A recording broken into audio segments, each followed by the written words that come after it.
Bien, bonjour à toutes et à tous, je suis heureux de vous retrouver. Nous commençons juste à l'heure, malgré des obstacles de plus en plus nombreux. Je ne suis pas paranoïaque, mais enfin, depuis qu'on a commencé ce cours, il y a d'abord eu le Covid, ensuite la guerre mondiale, maintenant un sommet à Versailles. Donc c'est vraiment très difficile, mais enfin, je tiens le coup, hein, j'essaye d'être fidèle au poste. Voilà. Et vous, vous êtes séquestré, vous avez dormi là depuis un mois, mais je vous en remercie, parce que sinon, vous n'auriez pas pu rentrer. Voilà. Bon, donc nous allons reprendre le cours de nos travaux sur la ville de Versailles et rappel des précédents épisodes, comme on dit sur les plateformes d'aujourd'hui. Après avoir consacré un premier cours à la fondation de la ville, fondation qui a marqué durablement, on va se mettre peut-être un peu de... Voilà, d'image, durablement à la fois la structure urbaine et une constitution architecturale très forte, un cadre voulu très fort par le roi Soleil et ses équipes, marqué par la question de la hauteur, une ville basse, la question de la discontinuité urbaine, c'est l'affaire des pavillons et de la ville pavillonnaire, et enfin la polychromie, briques et pierres, donc une ville en couleur, comme on aimait dans ce milieu encore du XVIIe siècle.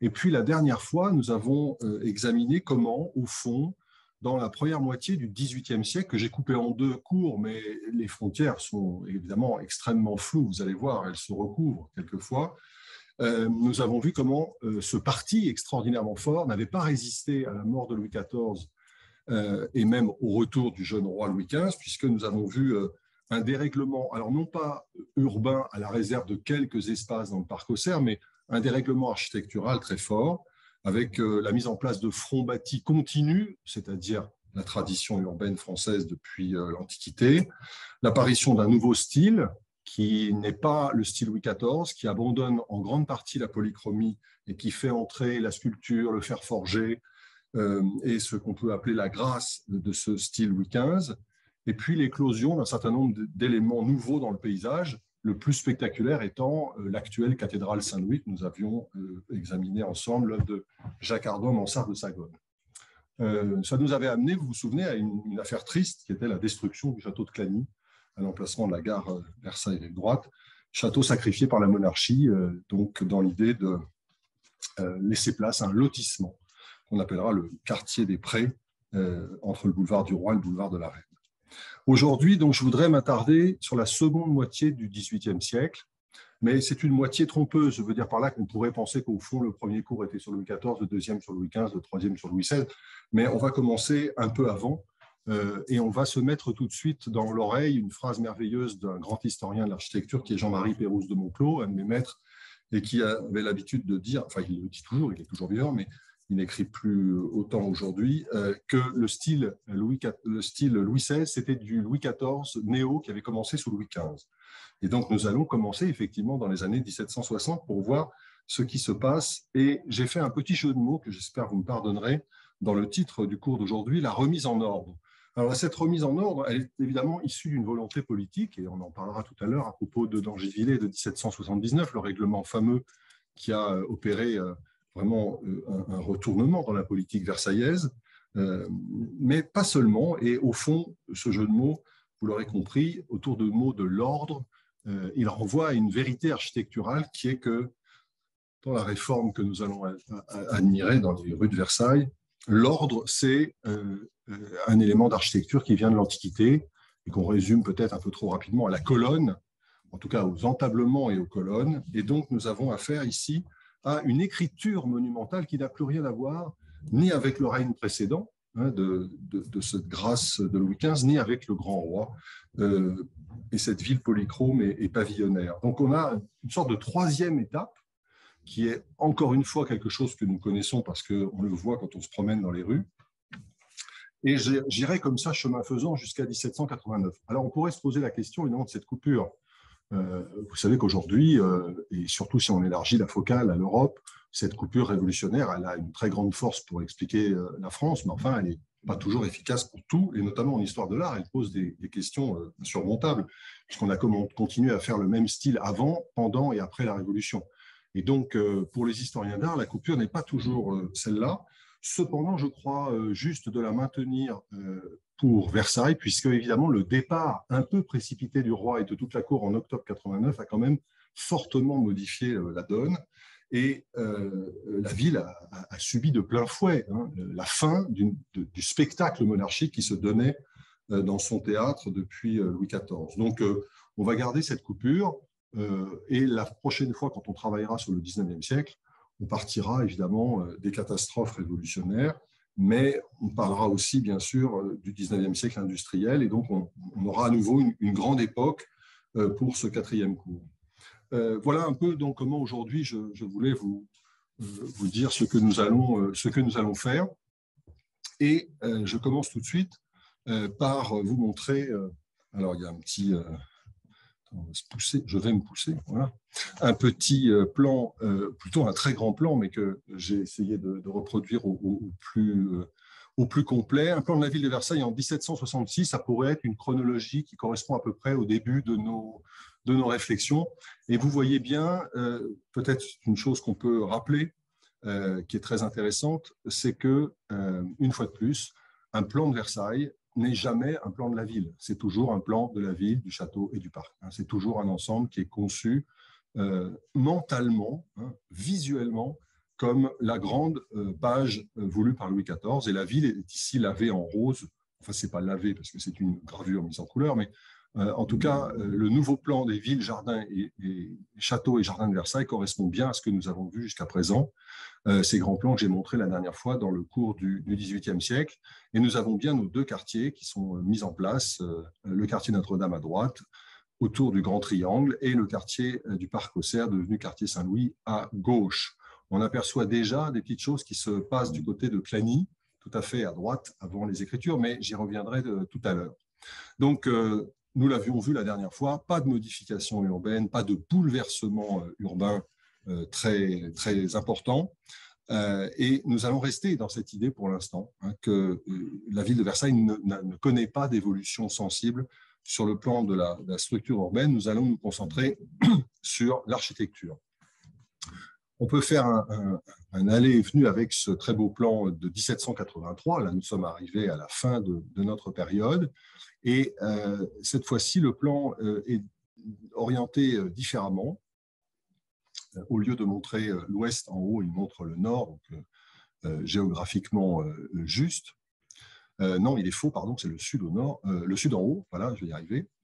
Et vous voyez donc la disparition que j'avais évoquée des petites places qu'avait prévues Julard de Mansart. Il en reste juste une ici, mais la place des Ursulines dans le quartier du Parc aux Cerfs. Et puis en revanche, ici, voilà, le quartier neuf, qui est celui permis par le lotissement des dépouilles de Clagny, château et parc, avec le boulevard de la Reine, le boulevard du Roi et toutes ces rues qui portent des noms liés à la famille royale ou aux grands serviteurs du château et qui ont, pour l'essentiel, été conservés dans ce secteur que vous connaissez bien. On va commencer par l'architecture religieuse parce que c'est peut-être, au fond, un des aspects les plus intéressants de Versailles au XVIIIe et qui n'est peut-être pas celui qui vient spontanément dans l'esprit du public. Il se trouve que c'est en grande partie dans l'architecture religieuse que ce que la génération des années 60-70 a appelé la régénération de l'architecture a pris place. Et cette architecture religieuse, elle a la capacité, assez surprenante au fond, quand on sait les débats très lourds autour de la transformation de l'Église, qui est un lieu dans lequel la tradition très longue s'inscrit, bien, c'est pourtant l'Église qui va offrir un spectacle particulièrement novateur. Et Versailles, je crois, on doit le souligner, possède une parure complète religieuse de la deuxième moitié du XVIIIe siècle qui est très importante et qui fait écho au grand débat sur l'architecture qui déchire les savants, le grand public cultivé, les experts, à Paris comme dans toute l'Europe. Et là, de ce point de vue-là, Versailles n'est pas du tout latéralisée, elle est au cœur du sujet. Ça me paraît important de le souligner parce que, voilà, on a tendance à ne peut-être pas assez le prendre en compte. On avait parlé de la cathédrale comme un espèce de monument Louis XIVien, Louis XVisé par la présence de la sculpture, par un certain nombre d'éléments décoratifs, alors même que, vous vous souvenez, structurellement, en élévation, la cathédrale était très proche du modèle que Jules de Mansart avait donné de l'église Notre-Dame, c'est-à-dire grand vaisseau de pierre avec bas-côté déambulatoire, chapelle rayonnante, chapelle de l'Axe de la Vierge, et puis les deux tours très basses en façade, encadrant une façade à deux ordres superposés et frontons, c'est-à-dire tout le vocabulaire de la contre-réforme, issu des modèles romains de la Renaissance.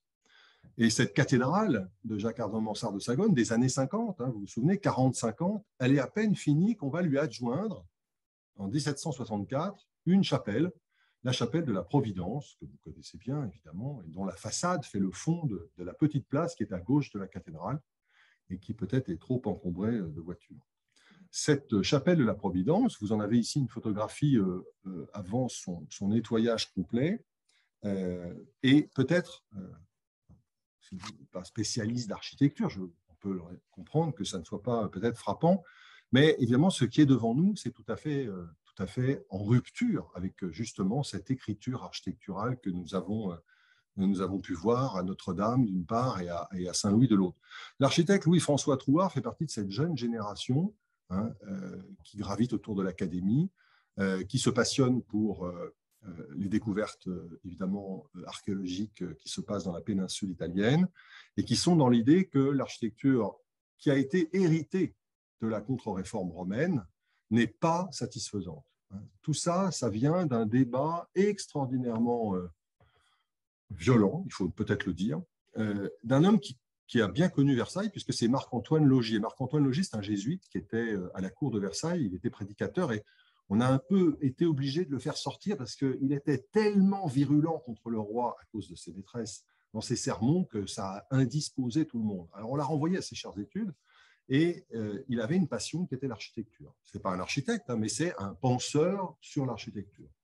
Et Laugier va se mettre à écrire frénétiquement des ouvrages qui vont marquer très sensiblement le paysage intellectuel européen, puisque son livre de 1753, qui s'appelle « Essai sur l'architecture », ce n'est pas le titre le plus original possible, mais va avoir un succès. Il est traduit immédiatement en 5 ou 6 langues, et tout le monde se passionne pour ce qu'il raconte dans ce livre.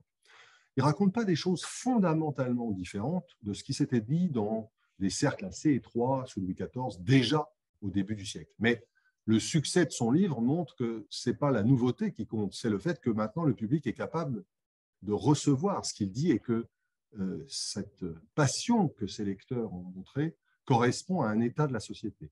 Et cet état de la société, elle approuve ce que dit Laugier avec beaucoup de force. Il attaque très clairement l'architecture de l'Église en disant nous faisons fausse route depuis la Renaissance. Toutes ces églises qu'on a fabriquées, elles sont affreuses, elles sont des mensonges architecturaux. Voilà, ce terme terrible de mensonges architecturaux. Voilà. Pourquoi des mensonges? Parce que, dit-il, dans une façade comme... Alors, il ne prend pas le cas de Versailles, mais il prend le cas de Saint-Roch à Paris, par exemple, qui ressemble évidemment beaucoup aux églises que nous avons déjà vues ici. Eh bien, il explique que ces églises, au fond, eh bien, elles ont une façade à 2 étages, alors que quand on entre, il n'y a qu'un niveau dans une église. Et donc, c'est un mensonge. La fenêtre qui est au-dessus de la porte, qui est cachée en fait derrière par l'orgue, il dit c'est une fausse fenêtre, ça ne sert à rien. Les gens du Moyen-Âge étaient plus cohérents, ils mettaient une rose, et puis c'était plus joli. Et donc, il dénonce une forme de facilité de l'architecture religieuse, et en attaquant l'architecture religieuse, il sait très bien qu'il touche un point très important de la société, mais surtout que ça porte plus loin que d'attaquer la maison de M. X ou l'hôtel particulier de M. Y, parce que là, le goût dans l'architecture civile il est très variable. Tandis que dans l'architecture religieuse, on parle d'une chose qui, normalement, mobilise toute la société. Alors, la théorie de Laugier, elle est assez simple au fond. Enfin, je dis ça, elle est très compliquée.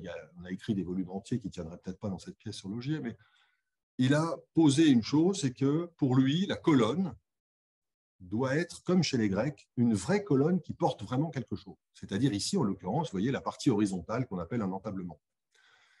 Alors, en disant ça, il attaque évidemment les colonnes qui ne portent rien, comme celles qu'on voit par exemple sur les côtés, là, qui sont du décor posé contre le mur. Et puis, bien sûr, les pilastres, qui sont ces éléments plats, rectangulaires, comme des colonnes qui auraient été enfoncées complètement dans le mur et qui, naturellement, ne soutiennent rien du tout et qui sont du pur décor.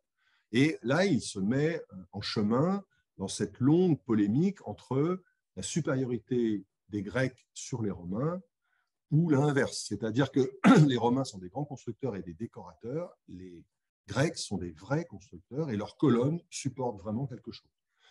La leçon que donne Trouard ici, il ne s'éloigne pas tout de suite radicalement, mais vous voyez ce qu'il fait, c'est que la chapelle est divisée en 3 espaces. Il y a un vestibule central, entre guillemets, qui correspond à la porte qui donne à l'extérieur, que vous apercevez à gauche. Et puis, depuis ce vestibule, on peut aller dans 2 directions, avec un autel et puis les décors au fond. Et donc, ce que nous donne à voir Trouard, c'est que l'espace est structuré par des colonnes porteuses, des vraies colonnes porteuses. Si on les enlève, tout s'effondre. Voilà.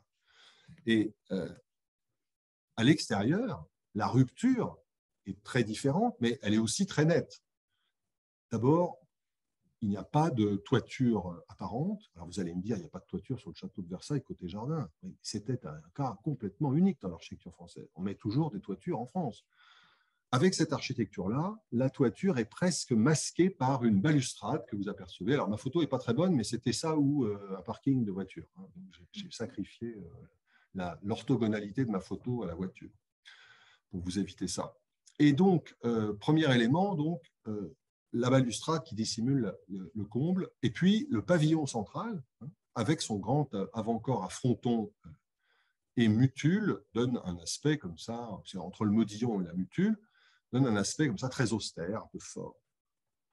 Autre chose qui est très intéressant, ce sont les bas-reliefs qui sont incrustés dans la façade. Des beaux bas-reliefs en marbre dans une façade en pierre de Saint-Leu jaune qu'on aime tant.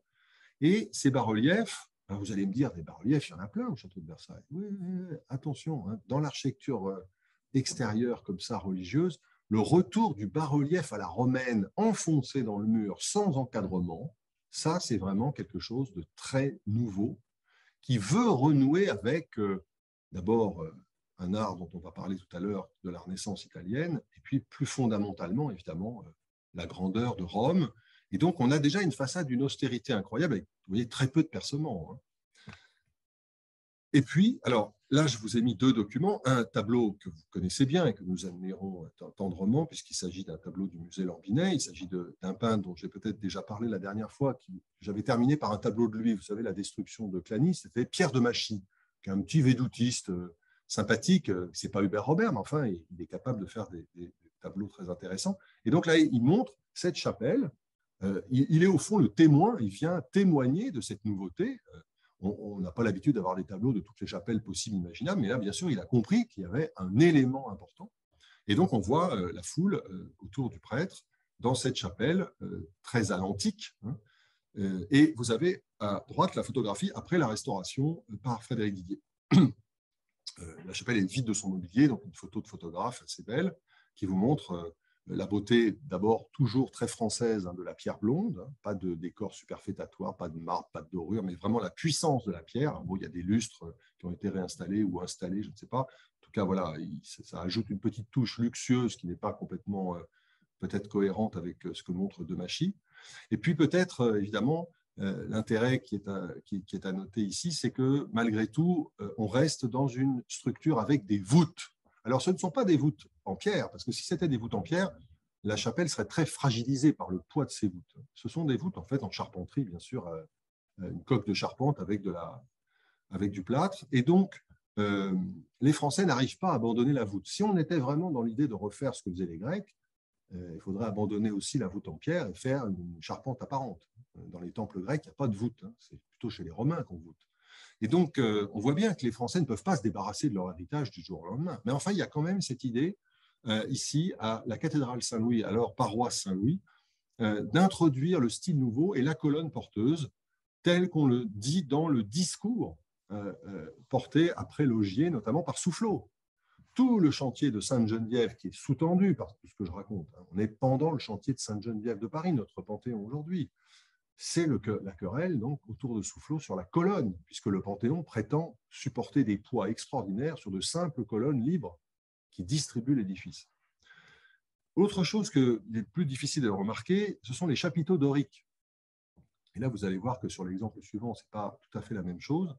Vous avez ici des chapiteaux doriques qui sont des chapiteaux romains ou antiques, c'est-à-dire dont la volute est parfaitement parallèle avec l'entablement. Or, depuis Versailles, depuis Louis le Vau, on travaillait avec un autre ordre ionique qu'on appelle l'ordre moderne ou français, qui n'a pas du tout cet aspect-là. Donc là, on voit bien aussi que Trouard va chercher des modèles plus conformes à l'Antiquité. Le même Trouard va réaliser, alors évidemment, Montreuil n'est pas encore complètement rattaché à Versailles à ce moment-là, mais je ne crois pas qu'on puisse le sortir de l'orbite versaillaise, va réaliser l'église Saint-Symphorien, qui est un édifice majeur de l'histoire de l'architecture religieuse française du XVIIIe. Il est cité dans tous les ouvrages importants. Et il est intéressant de rappeler que, voilà, on est encore une fois dans une expérimentation versaillaise. Là, Trouard reçoit la commande de l'édifice complet, donc la paroisse de ce faubourg devenu bientôt partie de Versailles. Et l'idée, c'est de révolutionner l'architecture en passant par les théories de Laugier et donc de Soufflot. Et il va proposer ici, vous voyez, pour la première fois, à Versailles, et on est en train de faire la même chose à Paris avec Soufflot, Sainte-Geneviève, avec la Madeleine, la première version, et avec, bien sûr, la grande sœur de Saint-Symphorien, même année, qui est Saint-Philippe du Roule.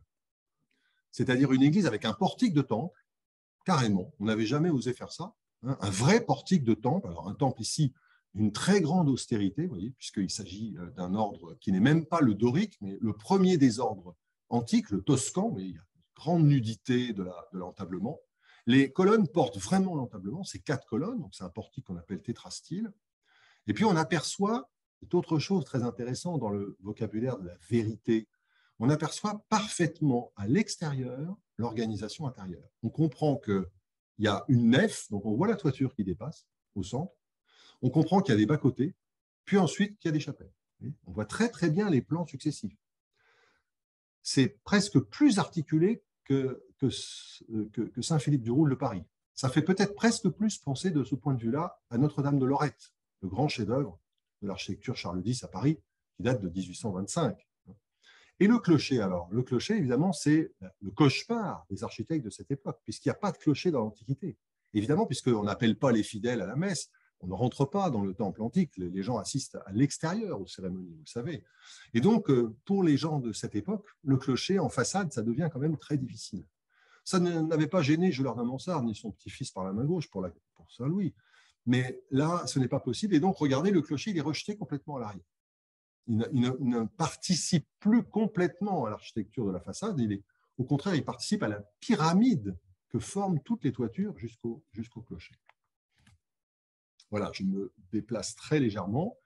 Vous pouvez noter évidemment le bas-relief au-dessus de la porte principale en incrustation dans le mur, donc ce que je viens de vous dire, donc retour à cette esthétique romaine. Et puis, revoilà Pierre de Machy. Encore un tableau du musée Lambinet. De Machy se précipite pour nous montrer l'intérieur de cette église. Et comme par hasard, nous avons ici toujours la même histoire, c'est-à-dire des colonnes libres, sous entablement. L'entablement continue, mais on n'a pas pu s'empêcher de faire une voûte, évidemment. Une voûte qui n'est pas une vraie voûte, parce que si c'était une vraie voûte, comme vous voyez qu'à l'extérieur, il n'y a pas de contrefort, ça ne tiendrait pas. Voilà. Donc ça, c'est assez évident. Donc, quelque chose d'assez, vous voyez, en 2 chantiers, Versailles est à la pointe du progrès architectural. C'est exactement contemporain des travaux de Soufflot, de Chalgrin à Paris, à Saint-Geneviève, à Saint-Philippe-du-Roule. Voilà, au moment où Trouard est en train de réaliser ça, arrive un architecte qui vient d'un pays lointain, qui est devenu la France, sans tirer un coup de fusil. Il n'y a pas eu besoin d'invasion, puisqu'il s'agit de la Lorraine. La Lorraine, vous savez, qui était promise à devenir française, puisque régnait sur la Lorraine le roi de Pologne déchu, Stanislas Leszczyński, dont la fille avait épousé Louis XV. Donc, à la mort de son père en 1766, bien, la reine a vu cette patrie secondaire de son père devenir française. Et de Nancy est venu un architecte qui va jouer un rôle très important dans l'histoire de Versailles, cette fois-ci plutôt du château, évidemment, même si je vais parler là d'un chantier en ville, et qui est Richard Mick. Alors, ça, c'est le beau portrait d'Ensus qui est à Nancy, au musée Lorrain. C'est vraiment un très beau portrait, et j'ai failli commencer par lui, même si chronologiquement, ça n'allait pas, parce qu'il y a toute la grandeur, la douceur, l'intelligence le chic du XVIIIe siècle qu'on aime, le XVIIIe siècle français. Voilà, on nous bassine avec l'identité française. Là, voilà, on y est. C'est pas compliqué. Hein, il n'y a pas besoin de se mettre à l'envers. Et en même temps, évidemment, c'est une figure très importante de l'architecture de Versailles. Et si je le mets là, c'est aussi pour allumer, hélas, une petite lumière rouge dans notre tête, c'est que, évidemment, lui sera guillotiné. Il sera assassiné judiciairement par une affaire sordide en 1794. La République n'a pas besoin de savants, disait Fouquet-Tinville. Malheureusement, elle n'avait pas besoin non plus de grands architectes. Il a payé cher d'avoir été l'architecte de Marie-Antoinette, bien sûr. Donc, Mick arrive, après avoir travaillé à Nancy, où il a été un des successeurs de Héré, le père des grandes places aujourd'hui au patrimoine mondial de l'UNESCO, et la reine va lui confier un monument qui est en grande partie construit avec l'argent que lui a laissé son père à la mémoire de ce roi bienfaisant, Stanislas le Bienfaisant, c'est son surnom, le surnom qu'on donnera plus tard à Louis XVI. Et c'est le couvent de la Reine, donc notre lycée Hoche, que vous connaissez bien, que Mick va réaliser à partir de 1766-67 jusqu'à la fin du règne de Louis XV. Et vous avez ici donc une photographie après restauration des bâtiments. Il se trouve que le couvent n'est pas sur l'avenue, hein, mais vraiment loin au fond d'une très grande place cour, on ne sait pas comment il faudrait la qualifier, qui donne évidemment une perspective extraordinairement puissante hein, à l'architecture. Alors là, vous pourriez me dire, tout va bien, on a un portique de temple, tétrastyle, 4 colonnes ioniques qui supportent vraiment l'entablement, qui supportent vraiment le fronton. C'est la suite de ce que je viens de dire sur Trouard. Oui, mais il y a quelque chose d'autre. Quelque chose d'autre qui est la composition d'ensemble que je voudrais regarder avec vous parce que ça aussi, c'est une chose nouvelle. On a placé au centre la chapelle, ça, c'est pas nouveau, c'est la logique dans un bâtiment évidemment religieux, comme un couvent. Mais regardez, il y a 2 ailes basses qui sont articulées avec des petites cours. En fait, il y a 2 murs qui donnent accès sur des petites cours, puis 2 pavillons aux extrémités qui ferment la composition. Un bâtiment central avec un portique de temple, coiffé d'un dôme, avec 2 ailes basses et 2 pavillons aux extrémités, ça, c'est une chose qui fait évidemment tout de suite écho à la grande leçon d'un architecte de la Renaissance qui a fait un succès jusqu'aux années 1950, et peut-être encore aujourd'hui chez certains oligarques russes, mais ça doit être plus compliqué ces jours-ci, c'est Palladio. Tout le monde construit depuis Palladio des villas palladiennes dans le monde entier.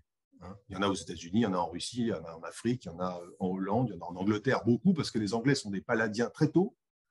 Nous ne sommes pas du tout palladiens. Les Français résistent à Palladio pendant très longtemps. En réalité, le premier palladien français, c'est certainement Louis Le Vau. Louis Le Vau est un vrai palladien. Mais c'est un peu un ovni dans la production architecturale française. Tandis que dans la deuxième moitié du XVIIIe siècle, les Français viennent à Palladio. Ça y est. Et Mick va servir ici un bâtiment complètement palladien. Dans la villa palladienne, théorisée par le grand maître de Vicence, il y a au centre la maison du maître, plus haute, avec, vous le voyez ici, un emmarchement, et il est le promoteur de l'arrivée du portique de temple dans l'architecture européenne. Pas dans les églises, hein, mais il l'utilise pour les maisons. Il dit aux propriétaires de la terra firma, prenez un portique de temple antique pour votre maison, ça vous donnera du caractère. Et ça devient une image très forte de l'architecture occidentale. La façade avec un fronton reposant sur un portique de colonnes. On a vu ça pour des gares, des préfectures, des musées, que sais-je encore. Tout ça, ça vient de là. Et donc, vous avez au centre, non pas la maison du maître ici, mais, ou alors la maison du maître avec un grand thème, la chapelle. Et puis ensuite, vous avez les ailes basses avec les cours qui renvoient à la question de la technique et de la distribution des fonctions, et puis des pavillons extrêmes qui viennent caler la composition. Avec un rythme, vous voyez, A, B, C. A, B, B, C, C. Et donc, ce rythme allongé, les ailes basses qu'on appelle en italien des barquets, c'est vraiment immédiatement, pour un palladien pavlovien, vous montrez cette photo, il n'y a pas besoin de légende, hop, Palladio. Voilà, ça c'est quelque chose de très important dans l'architecture. Et les Français, ça y est, sont venus à Palladio. Et on a un exemple ici, non pas le premier bien sûr, mais très précoce, à Versailles même, de ce palladianisme français, très savant, très articulé, de la fin de la deuxième moitié du XVIIIe siècle. Il y a toujours des toitures, hein, comme d'ailleurs chez Palladio. Et au centre, vous avez alors, une chapelle de plan centré. Vous voyez le plan en haut, et une vue aérienne par drone. Alors, c'est interdit en ce moment, les drones, ce jour-ci, mais à Versailles, mais voilà. Et donc, vous avez, vous voyez, les deux pavillons qui viennent caler la composition en L, si j'ose dire, hein, la chapelle au plan centré, et puis les diverticules de bâtiments derrière. Alors après, il y a eu des extensions pour la cité scolaire, vous devinez entre la photo et le plan, bien sûr. On a un certain nombre de documents. Mick n'avait pas tout à fait, au début, pensé à ça. Il avait fait une église avec un plan complètement différent, et puis finalement, il a fait cette église de plan centré. Alors, l'église de plan centré, regardez-la bien, c'est un carré avec 4 excroissances, 2 qui forment le transept, une en bas qui forme l'entrée et une, bien sûr, qui forme le chœur. Une chapelle de plan centré, ça existe dans l'architecture depuis la Renaissance, il y en a même un certain nombre, mais dans l'architecture religieuse française, ce n'est pas spontané. Hein. Les architectes adorent la forme du plan centré parce que ça donne évidemment un caractère très savant, très mathématique, très parfait, mais en général, le clergé, lui, n'aime pas beaucoup parce que ça ne permet pas vraiment évidemment, de laisser circuler les fidèles. S'il y a beaucoup de monde pendant la messe, il y a peu de place, la nef est très courte. Donc tout ça, c'est des questions évidemment qui ont été en débat depuis la Renaissance. Vous savez que Saint-Pierre, sans doute Bramante, a rêvé de vendre à Jules II un plan centré, mais à la fin, on a un plan allongé parce que sinon, on ne peut pas recevoir assez de fidèles. Donc ici, pour un couvent royal, qui n'est pas démesuré, Mick choisit ce parti du plan centré, un carré donc, avec ses 4 absidioles presque. Et regardez au centre, il y a 4 points noirs. Ça veut dire que toute l'église repose sur ces 4 colonnes. Nous revoilà dans ce débat de la colonne vraiment porteuse. Bon, voilà, les couvents, les couloirs du cloître voûté, ça on est dans la grande tradition française et versaillaise, ça pourrait être un morceau de l'orangerie. Mais plus intéressant, évidemment, c'est de se concentrer sur cette chapelle, ce carré avec ses diverticules, dont, vous voyez, la toiture traduit l'articulation intérieure des voûtes. Toutes ces petites toitures qui s'accumulent autour du dôme principal donnent à lire l'articulation. Toujours pareil, plus de mensonges, on doit comprendre exactement le volume de dehors quand on va rentrer dans le dedans. Vous avez nos 4 colonnes porteuses. Vous voyez que l'ordre ionique n'est pas le même. Là, Mick est resté fidèle à l'ordre royal versaillais, c'est-à-dire que les volutes sont posés en diagonale et non pas parallèles, comme je vous l'ai montré tout à l'heure. Donc ça, c'est un détail intéressant, parce qu'évidemment, ce ionique-là, pour les Français, il est très identitaire. Donc, Mick reçoit la commande de la reine d'un couvent royal à Versailles, il a préféré assurer ses arrières, il est resté fidèle au ionique moderne français. Même si d'autres pays l'utilisent, il est très marqué politiquement. Le voilà, vous voyez, avec ces cornes qui viennent se poser, ces rouleaux qui viennent se poser sur les angles et non pas parfaitement parallèles à la ligne de l'entablement qui est juste au-dessus. Ça donne un chapiteau plus en volume, un peu plus gras, un peu plus spectaculaire, avec une guirlande de feuillage. Tout ça, ça renvoie aussi à des variations que Michel-Ange avait conduites dans ses réflexions sur l'ordre ionique. Et, comme par hasard, un bas-relief encastré au centre, au-dessus de la porte. Mais aussi, Mick est un très bon courtisan. Regardez les 2 ovales qui sont à droite et à gauche et qui sont enguirlandés, au sens propre du terme. Eh bien ça, cet ovale enguirlandé, ça n'arrive pas de nulle part. Gabriel est en train de le faire à la place Louis XV, place de la Concorde. On le trouve dans tous les bâtiments de la monarchie française. Et la source, c'est Pierre Lescot, bien sûr, à la façade d'Henri II au Louvre, qui a été tellement regardé par l'école française. Donc, Mick connaît bien son affaire. Regardez bien maintenant sur la photographie le plafond de ce petit vestibule. C'est de la pierre. Donc là, nous passons dans une dimension où la pierre, la stéréotomie, l'art de couper les pierres, l'art si français de la stéréotomie, est bien mise en œuvre ici. Ce n'est pas une charpente, comme on vient de le voir chez Trouard, c'est un vrai plafond de pierre. Alors, ça, c'est des photos de photographes. Ça veut dire que le photographe s'est couché par terre pour faire sa photo. Ce n'est pas tellement commode. Donc, ce n'est pas moi qui ai fait cette très belle photo. Je serais bien incapable. Mais ça vous donne à voir les chapiteaux qui donc fonctionnent comme des croix de Saint-André, en fait, en X. Et puis, ce plafond de pierre, exactement comme Soufflot est en train de réaliser à Sainte-Geneviève. Sauf qu'à Sainte-Geneviève, c'est x4 en termes de proportion. Et maintenant, je glisse à l'intérieur. Il est toujours couché par terre, le photographe. Ce sont des très belles photos que j'emprunte à Philippe Abergel, dont j'ai déjà dit le talent immense qu'il avait. C'est un photographe d'architecture. Et donc là, vous êtes couché, si j'ose dire, au centre du pavage et vous regardez donc la chapelle. Donc vous avez compris la structure avec les 4 petites toitures. Ce sont les 4 demi-voûtes que vous avez, avec une perspective accélérée. Vous voyez, les caissons à rosaces vont en diminuant plus on s'approche de la coupole qui a été peinte par Biard et ses assistants, et puis nos 4 malheureuses colonnes, si j'ose dire, qui supportent l'ensemble. Là, on est dans la leçon de Laugier, qui dit « Ah, si seulement il n'y avait que des colonnes ». On ne sait pas si même Laugier ne se demande pas s'il ne faut pas enlever les murs dans sa folie, hein. Mais des colonnes qui portent réellement. Ça veut dire que si j'enlève une seule de ces colonnes, toute l'église s'effondre, puisque là, tout est en maçonnerie, hein. Donc, c'est un tour de force qui renoue avec la grande tradition française, tout en donnant une esthétique vraiment nouvelle et qui n'a rien à voir avec les églises que nous avons vues au XVIIe et au premier XVIIIe siècle. Voilà les écoinçons qui permettent de passer du carré central au cercle, hein, très grande tradition depuis la Renaissance, cette forme à la fois en triangle et concave, hein, qui permet de passer, c'est la forme géométrie dans l'espace, du carré au cercle, hein. Le carré, c'est le symbole de notre imperfection humaine qui va vers le cercle, symbole de la perfection divine. Et dans les écoinçons, on place toujours soit des pères de l'Église, comme ici, soit les 4 évangélistes, puisque le passage de l'un à l'autre, de la perfection à l'imperfection et de la perfection à l'imperfection, est possible grâce aux évangiles dans la foi chrétienne. Et voilà, ça c'est la photo d'un photographe qui a très bien compris ce qui se passe, c'est-à-dire que cette colonne reçoit toute la charge, comme ses 3 autres collègues, de la voûte. C'est quand même quelque chose d'assez sublime. Et tout ça vient d'être restauré, hein. C'est une chapelle qui a été complètement restaurée il y a quelques années. Voilà, je n'ai pas pu m'empêcher, hein, j'en ai mis un certain nombre, c'est tellement beau, hein. Donc voilà, quelques merveilles.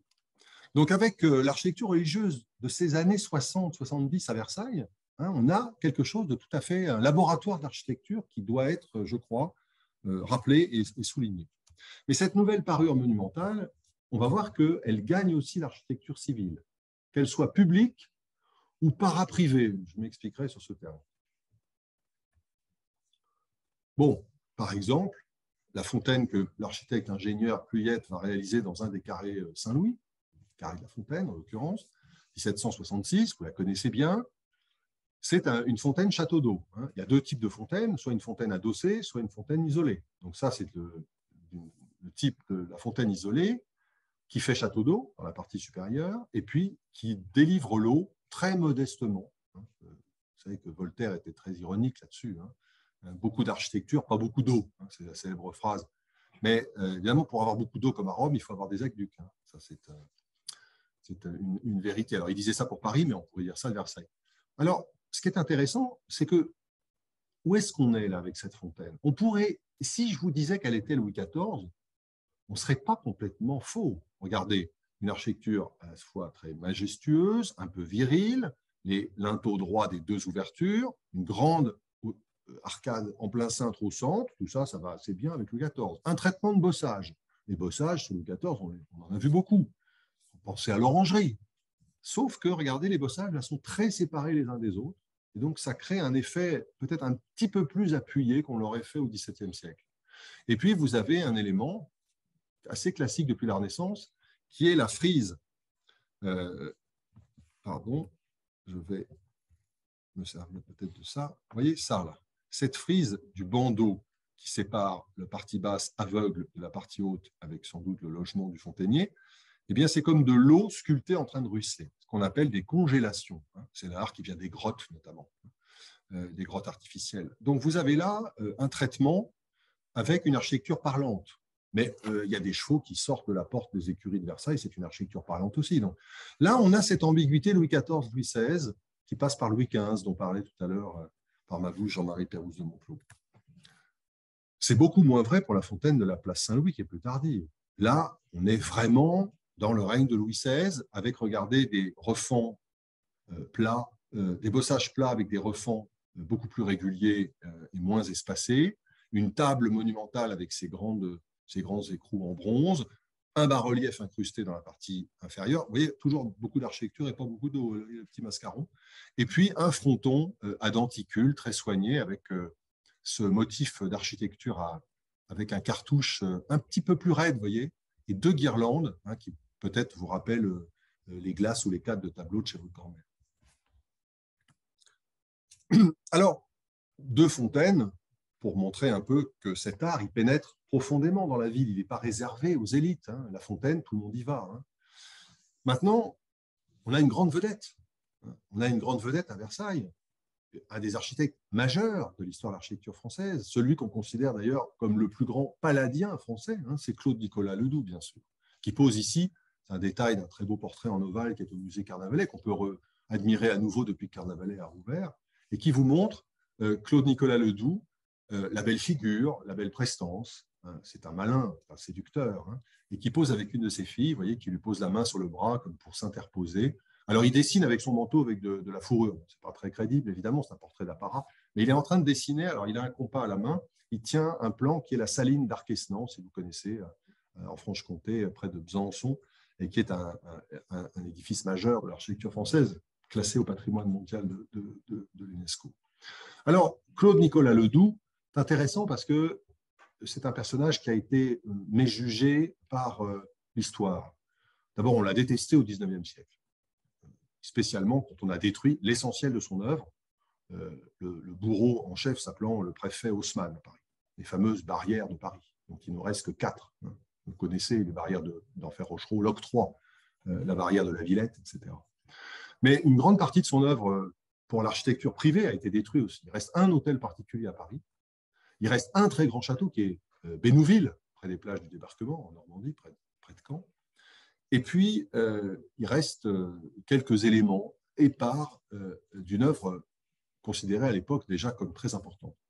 Il a été traité par des historiens qui ont forcé un peu le rapprochement stylistique entre le XVIIIe et le XXe siècle, d'architectes révolutionnaires, et on en a fait une espèce de visionnaire en s'appuyant notamment sur ses écrits qu'il a publiés à la fin de sa vie. Il a publié un livre qui est très difficile à lire, un peu des théories assez fatigantes même, dans ce genre de logorée que le XVIIIe siècle a été capable souvent de faire. C'est un homme du XVIIIe.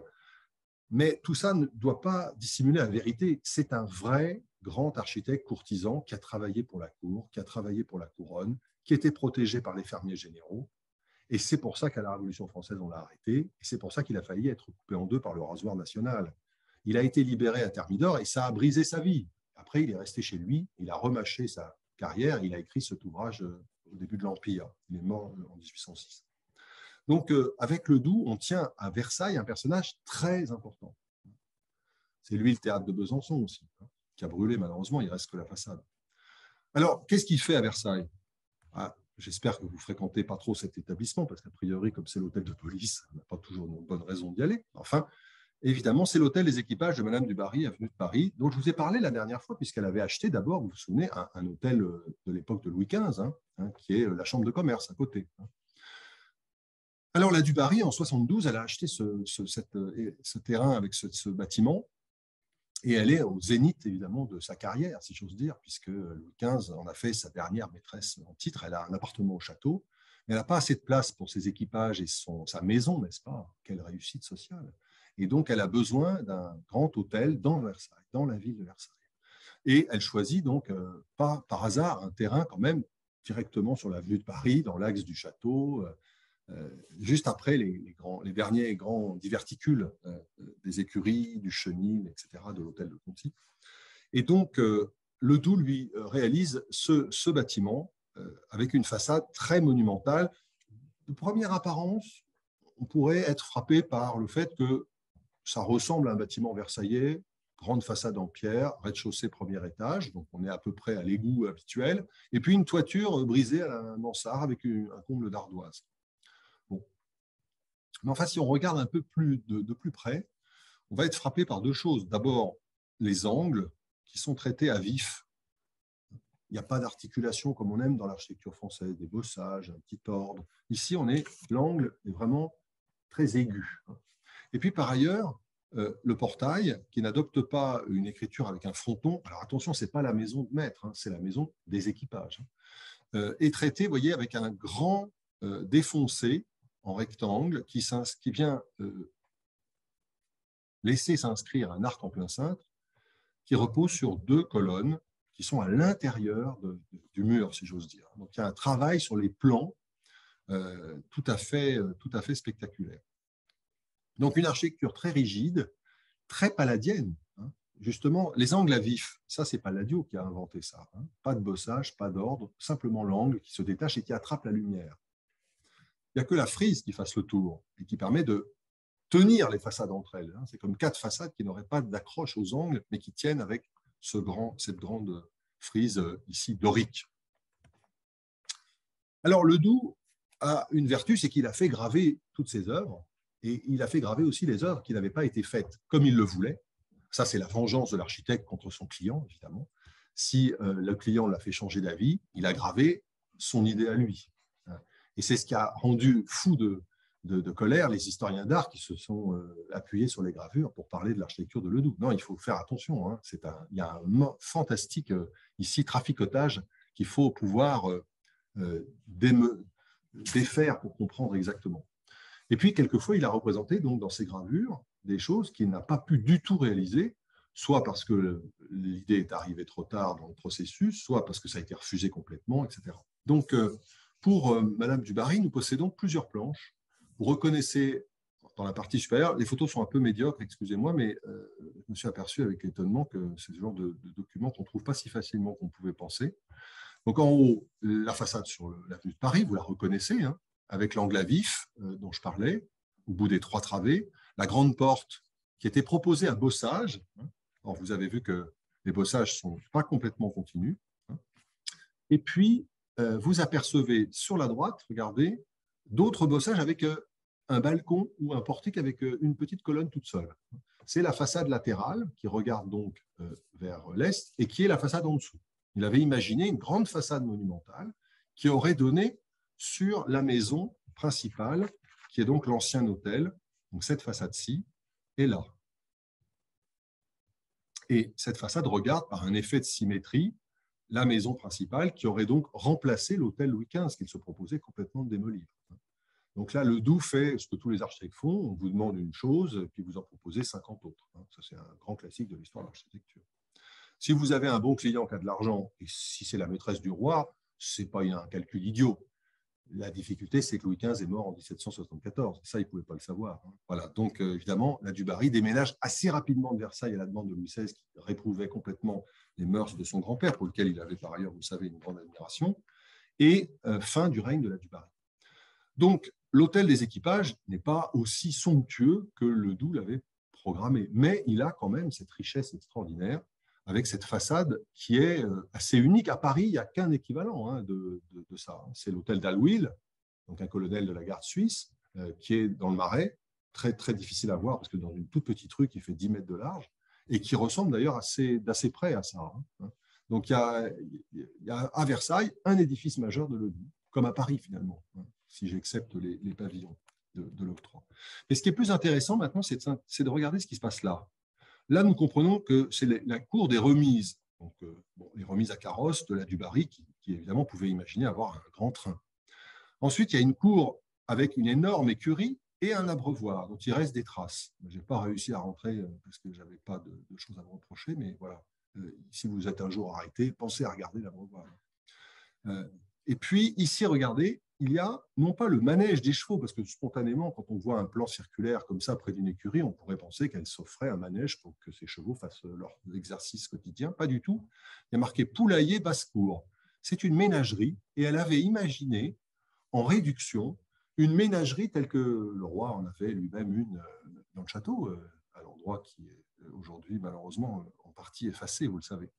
Et donc, ce que propose Ledoux, plus que la maison elle-même de la maîtresse, c'est tout l'ensemble des services, officiers, voitures, chevaux et une basse-cour mise en scène dans une ménagerie. Donc, c'est une articulation de toutes sortes de communs et de services à côté de la maison principale, une sorte de palladianisme dont le plan serait refermé sur lui-même et non pas étendu, comme on l'a dit, mais où toutes les fonctions sont bien articulées les unes aux autres. C'est ça la leçon de Palladio, l'articulation des fonctions nobles et ignobles ensemble. La villa palladienne réussit à mettre ensemble la maison de maître, le colombier, l'écurie, les remises d'outils, etc. Voilà, donc très spectaculaire édifice qui deviendra donc plus tard un édifice public avec les bas-reliefs en écoinçon. Ce motif, voyez, de la grande baie inscrite en défoncé dans la façade, Ça, c'est une chose qu'on devine un tout petit peu chez Levaux, mais que, évidemment, Claude Nicolas Ledoux met particulièrement en valeur. Et l'arc est tellement puissant qu'on lit la retombée, même si en fait, structurellement, ce n'est pas ça, sur les deux colonnes qui sont, vous voyez, comme nichées à l'intérieur du mur. La colonne nichée, c'est aussi vraiment un des grands apports de Michel-Ange à l'architecture de la Renaissance. Et puis, en 1777, en présence du roi et de la reine, un bâtiment qui est privé, mais qui est public, hein, évidemment, c'est un théâtre, le théâtre de Versailles, de Madame Montpensier, qui en avait marre des hommes et qui s'est débarrassée de ses anciens associés, et qui est maintenant chez elle, la patronne de son théâtre, et que vous connaissez bien, évidemment, construit par un jeune Versaillais protégé par le roi, qui est Heurtier. Une façade qui, là aussi, voyez, abolit complètement l'écriture versaillaise et l'écriture Louis XV que nous avons pu voir dans les deux précédents cours, qui ressemble un peu à ces façades de théâtre. Alors, il y a deux types de façades de théâtre. À ce moment-là précis de l'architecture française, Versailles n'est pas à la pointe du progrès. Là, je suis obligé d'être honnête. Hein. Pourquoi? Parce que le progrès, c'est ce que Daniel Rabreau, le spécialiste de cette question, a appelé les théâtres-temples. C'est-à-dire, il y a un portique de temple à l'entrée, vous pensez à l'Odéon, vous pensez au Grand Théâtre de Bordeaux, vous pensez au Théâtre Gralin de Nantes, etc. L'autre solution, c'est celle-ci, c'est une façade civile avec un très grand balcon qui correspond au foyer, au-dessus, bien sûr, des grandes portes qui correspondent à l'entrée par le vestibule. Donc, on imagine des escaliers latéraux et à l'intérieur, une salle à l'italienne, là aussi, qui n'est pas complètement à la mode. Hein. La salle à l'italienne va être abolie par Ledoux au théâtre de Besançon, autre théâtre temple, avec une salle qui est un hémicycle, comme chez Palladio au Teatro Olimpico de Vicence. Et dans la salle en hémicycle, Ledoux abolit même les loges. On ne peut plus être en loge, on ne peut plus faire son spectacle social. Tout le monde est assis et tout le monde se regarde au même niveau, d'une manière qui va évidemment bouleverser et choquer. Et donc, on est là dans les prémices d'un égalitarisme qui passe par l'architecture théâtrale. Ici, on est beaucoup plus traditionnel, façade plate avec ce grand balcon. Vous avez là la continuité d'une façade contemporaine qui est celle du théâtre du Palais Royal, qui brûle en 1763 et qui est reconstruit par Moreau Desproux sur ce même dessin. Mais la base derrière cette façade, 20 ans plus tôt, pardon, dans les années 50, c'est Soufflot à Lyon. Le théâtre de Lyon, qui a malheureusement brûlé et qui a été reconstruit avant d'être massacré par Jean Nouvel il y a 20 ans, était comme ça aussi, une façade plate avec un grand balcon. Je dis massacré par Jean Nouvel parce que le bâtiment devait être protégé monument historique et qu'il a été détruit juste avant que les monuments historiques puissent opérer. Donc c'est pour ça que je parle de massacre, puisqu'il y avait tous les décors intérieurs 19e à conserver. Et vous avez vu qu'il n'y a pas de toiture apparente. Hein. La façade est couronnée par un très puissant entablement, architrave, frise et corniche à modillons. Cette architecture, elle se manifeste même dans un petit estaminet comme au Gué du Roi, que vous connaissez bien, qui est un bâtiment au couteau, hein, entre deux rues, très effilé, avec, regardez, ce traitement à bossage, cette grande arcade en plein cintre dans la façade repliée, parce qu'on plie les angles pour faciliter la circulation, donc ce n'est plus la peine de faire des angles aigus, hein, et un traitement, vous voyez, à la fois très simple et très monumentalisé. On sent qu'il y a, ça influe, ça insuffle tout un parfum nouveau dans l'architecture de la ville de Versailles. Et puis, au moment de la mise en place du quartier des Prés, donc le lotissement de Clagny, le pavillon d'octroi du 33 boulevard du Roi, là aussi, vous retrouvez cette écriture architecturale avec ces bossages très fortement séparés, hein, au rez-de-chaussée qui donne l'aspect puissant, et puis un étage traité avec, là aussi, un des traits de cette architecture. Vous voyez, là, les baies sont en renfoncement très léger. Elles sont au nu de la façade parce qu'il y a un encadrement mouluré, mais elles sont positionnées en retrait. À chaque travée, il y a un retrait de quelques centimètres. Ça, c'est un des traits qu'affectionne particulièrement l'architecture néoclassique. Et une grande toiture en pavillon très simple. Pas de toit mansardé. Si on met une toiture, on va de plus en plus vers une toiture à 2 ou 4 pentes selon qu'on soit en pavillon ou sur un bâtiment rectangulaire. Le toit à la mansarde, tellement identitaire, tellement marqué comme une chose française que les Anglais appellent Mansardroof et les Allemands Mansarddach, eh bien, ça devient une chose qu'on abandonne à l'époque de cette architecture néo-antique qui se réforme, qui se régénère. Donc ici, vous voyez, on est dans une esthétique complètement différente. Même la corniche, hein, avec ce mixte entre corniche et corniche architravée, avec ces couples de consoles assez espacés les uns des autres, renvoie à une autre esthétique que l'esthétique classique de Versailles. Alors les pavillons de l'octroi, évidemment, ils doivent donner une impression de force parce que ce n'est pas très populaire, l'octroi. C'est un impôt.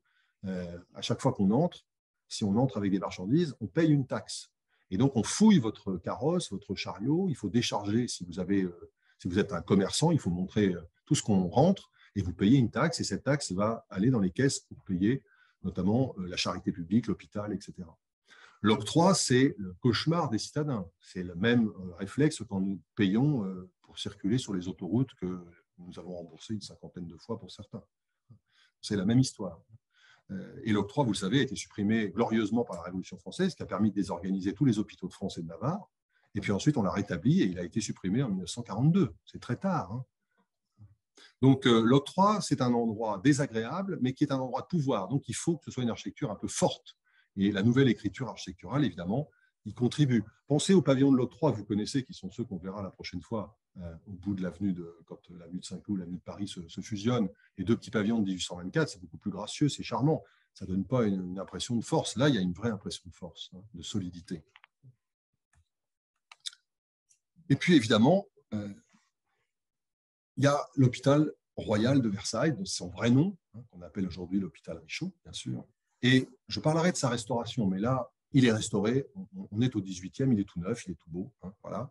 Et donc, il est confié à un architecte dont je vais reparler dans un instant, qui était voyer de Versailles, qui est Charles-François d'Arnaudin. Et le plan est établi en 1781. J'ai mis qu'une date, mais en réalité, il faudrait tirer jusqu'au milieu, voire début de la Troisième République, hein, parce que ça a duré très, très, très, très longtemps. Tous les bâtiments ne sont pas 18e, comme vous le savez, à Richaud, loin s'en faut. Mais le plan général de Darnaudin est devant nous.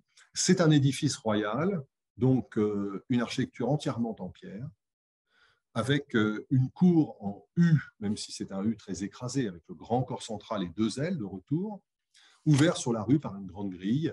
Donc ça, tout ça, vous le connaissez, c'est toujours le boulevard de la Reine, là, qui est juste au carrefour quand on va à la gare. Et au centre, la chapelle, bien sûr, dans tous les grands hôpitaux, la chapelle est au centre. Une chapelle avec un portique de temple, évidemment, tétrastyle, 4 colonnes, doriques, avec un entablement dorique à triglyphes, et métope lisse, et puis un grand fronton monumental surmonté de la croix. Donc là, on est dans une écriture architecturale, civile, mais avec la présence de l'Église, on peut faire la comparaison assez facilement à ce que je vous disais tout à l'heure, donc sur notre cher couvent de la Reine, devenu lycée Hoche. Ce qui peut-être vous frappe ici, évidemment, c'est d'abord le caractère plus rustique, plus austère, plus viril, si j'ose ce mot, qui aujourd'hui me vaudrait sans doute la destitution immédiate,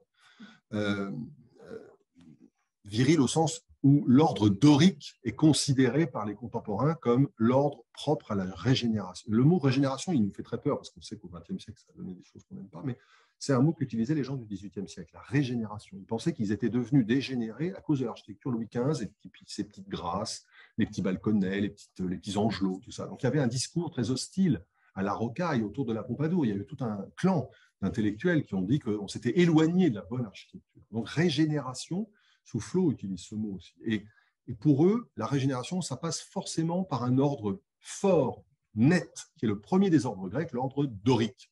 Là, vous voyez que vous avez un ordre dorique particulièrement efficace.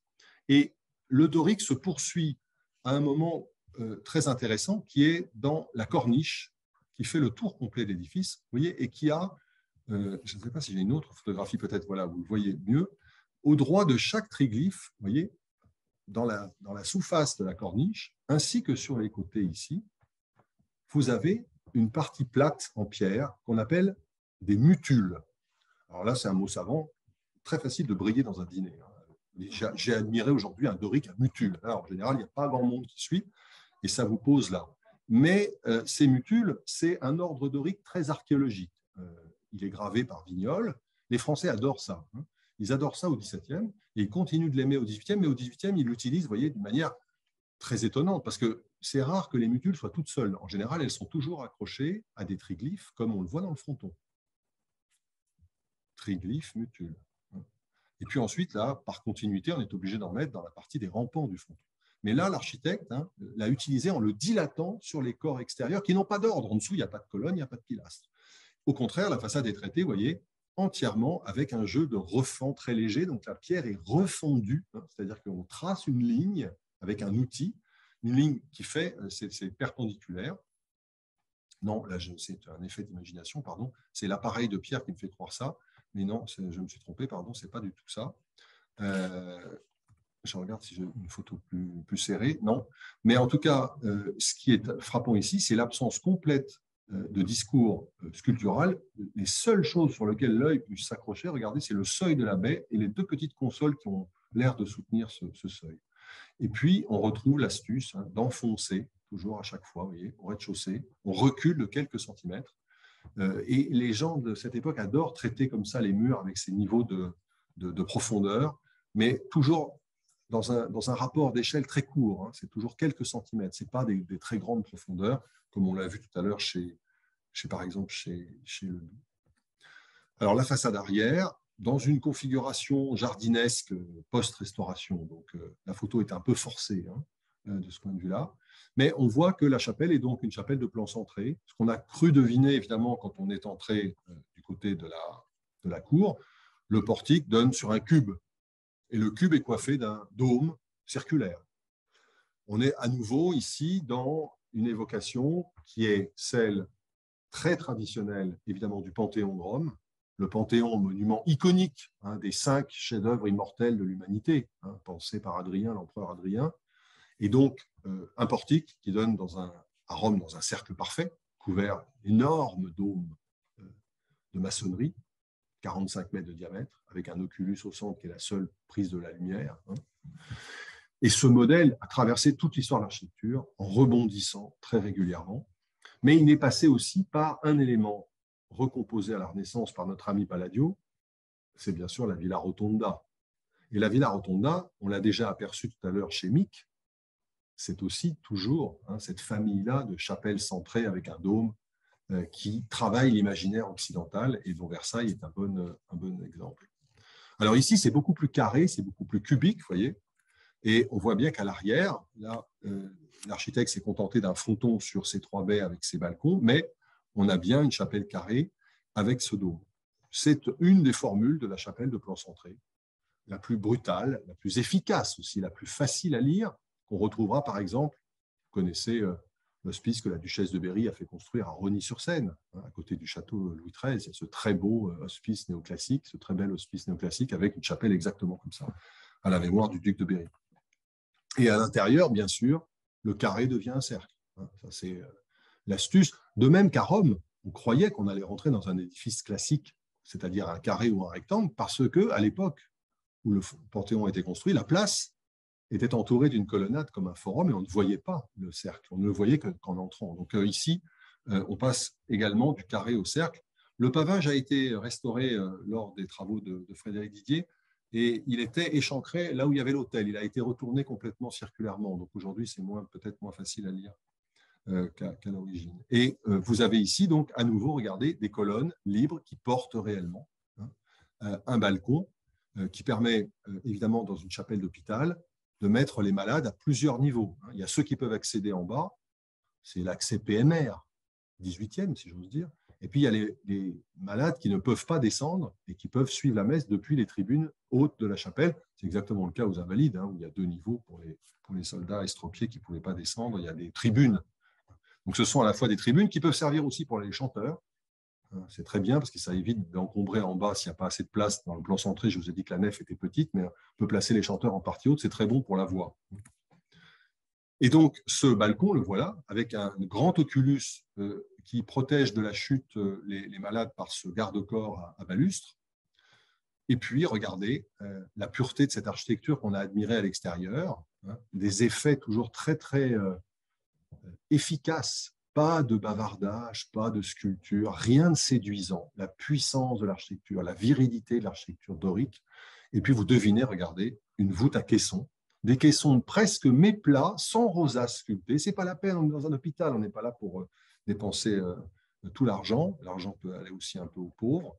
Donc, une lecture presque métaphysique, hein, exactement comme le Panthéon de Rome, dont la coupole est métaphysique, puisqu'on pense que, vous savez, elle était aussi, par le mouvement du Soleil, un élément qui pouvait donner l'heure, une position des planètes, etc. Donc, une espèce de cosmogonie propre à Adrien et à son entourage. Donc ici, vous avez cet effet qui est presque mathématisé. Hein. C'est extraordinaire. Là, on est à la fin de l'Ancien Régime et on a une architecture d'une efficacité, d'une puissance.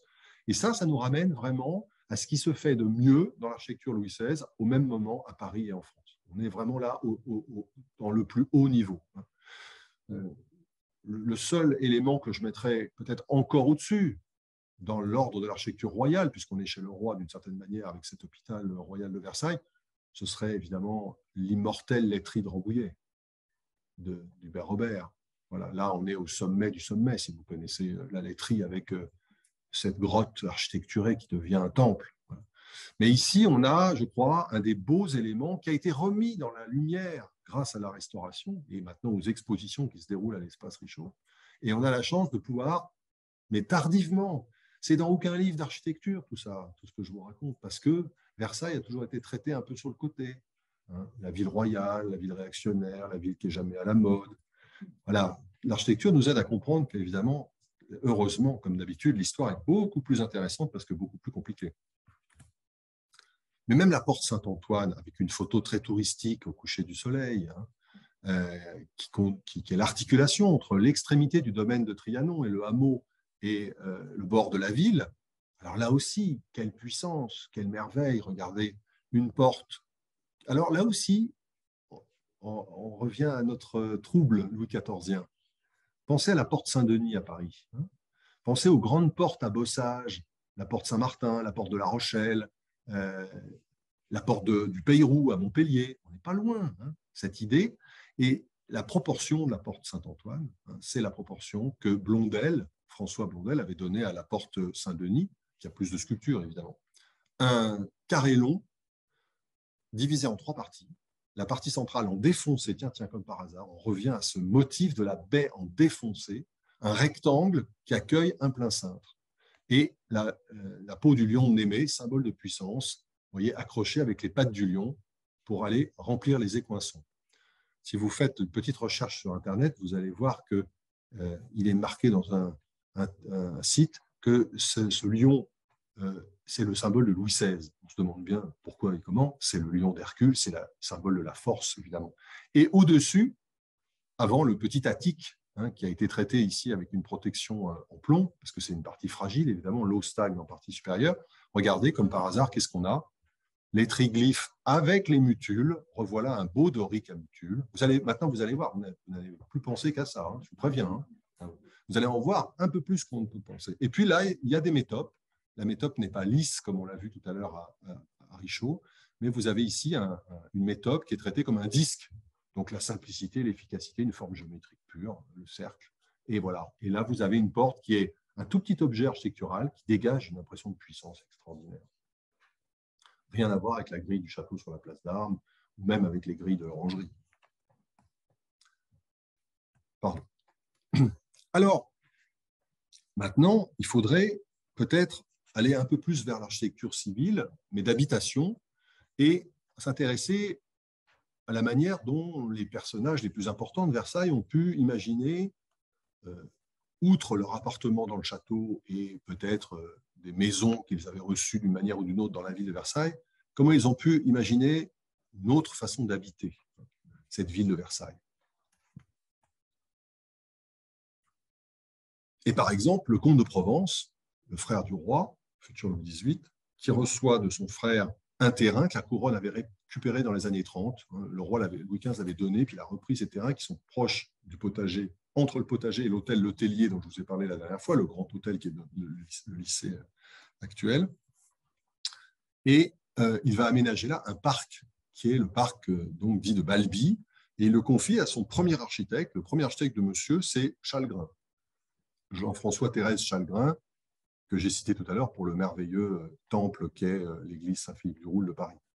Chalgrin réalise au mi-temps des années 80 un parc à l'anglaise, ou à l'anglaise et à la chinoise, hein, puisqu'on avait ces deux références à l'esprit, qui est un parc qui fait écho à ce qu'aménage au même moment Hubert Robert dans le château, en l'occurrence le bosquet, bien sûr, des Bains d'Apollon, avec le rocher extraordinaire dans lequel on replace le groupe de Girardon, et c'est-à-dire un paysage complètement artificiellement naturel. Hein.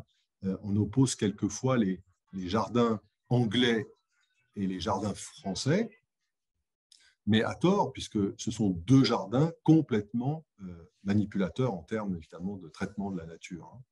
Dans l'un, c'est peigné, dans l'autre, c'est faussement naturel. Et vous voyez que dans ce plan, qui est postérieur, puisque c'est un propriétaire du 19e siècle, on voit bien dans il y a le plan au centre et puis des images qui sont les petites fabriques qu'on dispose. Ça, c'est toute l'histoire des jardins que je ne vais pas faire là, évidemment. Mais ce qui est intéressant, c'est qu'on parle toujours de ces grands jardins anglo-chinois de la deuxième moitié du XVIIIe siècle, le Rouge, tout ça, Carmontel, vous connaissez tout ça. Mais on pense souvent à des très grandes choses, des grands châteaux, mais on oublie qu'il y a toute une dimension urbaine de ces jardins. Parce que là, on est en pleine ville. Bien sûr, on n'est pas très loin du potager, qui n'est pas loin de la pièce d'eau des Suisses, qui n'est pas loin de Satori, mais enfin, on est quand même en ville. Hein. Et à Paris, au même moment, les propriétaires d'hôtels particuliers les plus chics font faire ce genre de jardin dans des jardins d'hôtels qui sont aujourd'hui des ministères, où vous avez des pelouses en carré autour d'un bassin qu'on a refait plus tard, au 19e, voire au 20e siècle. Donc des jardins comme ça, par exemple à l'Élysée, j'ose à peine parler de l'Élysée en ce moment, il y avait un jardin comme ça. Qui se souvient de ça? Donc c'est très intéressant de voir qu'à Versailles, le parc Balby a gardé cette mémoire. Et évidemment, ce n'est pas un parc pour habiter, hein, c'est un parc pour se promener, pour se délasser. Alors, comme c'est pour aller avec sa maîtresse, peut-être qu'il y a des activités réprouvées par la morale. Mais enfin, en tout cas, ce qui est sûr, c'est que c'est un parc de la délectation, qui est aussi un résumé du monde. Hein. Il y a l'eau, les arbres, les rochers, et tout réinterprété par l'architecte avec cette fausse grotte, vous voyez, et le petit pavillon délicieux, qui est traité ici avec des matériaux rustiques, de la meulière, de la brique ou de la fausse brique. Hein. C'est le retour d'une forme de polychromie aussi. Cette époque Louis XVI est tellement intéressante, tellement riche. Bon, alors la comtesse de Provence, délaissée par son mari, elle aussi, elle a envie d'avoir son chez-soi. Qu'est-ce que vous voulez que je vous dise? C'est bien humain. Et donc, elle va demander au même Chalgrin, l'architecte de son mari, de lui construire un pavillon de musique de plan centré. On le voit très bien sur cette merveilleuse aquarelle de la fin 18e. Et on comprend, en regardant ce pavillon, qu'on a une pièce centrale avec des toutes petites annexes de rien du tout, et que cette pièce centrale, c'est le salon de musique qui doit avoir une coupole, puisqu'on aperçoit un dôme dans la partie supérieure, sur un tout petit tambour, avec un tout petit lanternon qui doit pouvoir faire un éclairage naturel en partie supérieure, éventuellement. Et donc, comme par hasard, nous revoilà chez Palladio. Nous revoilà dans la villa de plan centré. Nous revoilà pas si loin que ça, au fond, de notre ami Richard Micke de tout à l'heure. Regardez, rajouter un portique de temple, on n'est pas si loin. Il y a vraiment là une famille extraordinaire. On est plus tard dans le siècle, c'est moins original à ce moment-là, mais c'est un pavillon particulièrement gracieux. Et puis, il y a une chose, alors évidemment, ça c'est le sommet du chic. Pas seulement regarder l'inscription en défoncé dans un rectangle que je vous ai déjà montré, mais le fait que l'arcade repose sur les deux colonnes qui sont séparées du mur par cet espace libre. Et ce motif, deux petites travées très serrées qui encadrent une grande baie en plein cintre, ça porte un nom grâce à un architecte de la Renaissance. C'est une serlienne à cause de Sebastiano Serlio. Et qui fait des serliennes à part Serlio? Palladio, bien sûr. Tous les édifices palladiens ont des serliennes. Et donc, vous avez là une citation très palladienne que Chalgrin met en œuvre pour la façade principale, dont le fronton sculpté marque le caractère fort de ce délicieux pavillon de musique de 1784. Vous le connaissez, il existe encore. Il a été évidemment transformé, il a été allongé à droite et à gauche. C'est toujours une maison privée. Hein. Il a été allongé à droite et à gauche. Et on devine que l'ancien bâtiment, évidemment, devrait être là, hein, et là. Et donc, le caractère de pavillon centré a disparu, mais en revanche, il y a toujours cette merveilleuse serlienne et ce salon à l'intérieur, hein, avec ses décors de gypserie très à la mode et les jeux de glace qui permettent de démultiplier l'espace et la lumière, avec la vue sur le jardin, bien sûr, puisque c'est un pavillon dans un jardin. comme Balbi, le jardin devient dominant. C'est la même chose au domaine que Madame Élisabeth, la sœur du roi, la merveilleuse Madame Élisabeth, assassinée judiciairement elle aussi par les Jacobins, quand elle demande à Jean-Jacques Cuvé, dans les mêmes années, hein, il y a aussi, il faut penser à l'émulation. Hein. Tiens, j'ai vu ce que ma belle-sœur avait, moi j'en veux aussi un comme ça. Donc on va chercher un autre architecte, Jean-Jacques Cuvé, qui sera maire de Versailles, donc un architecte qui a fait aussi une carrière politique. Et regardez, là, on n'a pas une serlienne, mais on a un portique sans fronton, qui marque ici l'entrée. Donc c'est toujours l'ordre qui domine dans l'écriture de cette architecture. C'est pour ça que cette remise en ordre me semblait un terme juste. Voilà. C'est un domaine qui a été sauvé par son acquisition en 1984, les propriétés du département des Yvelines.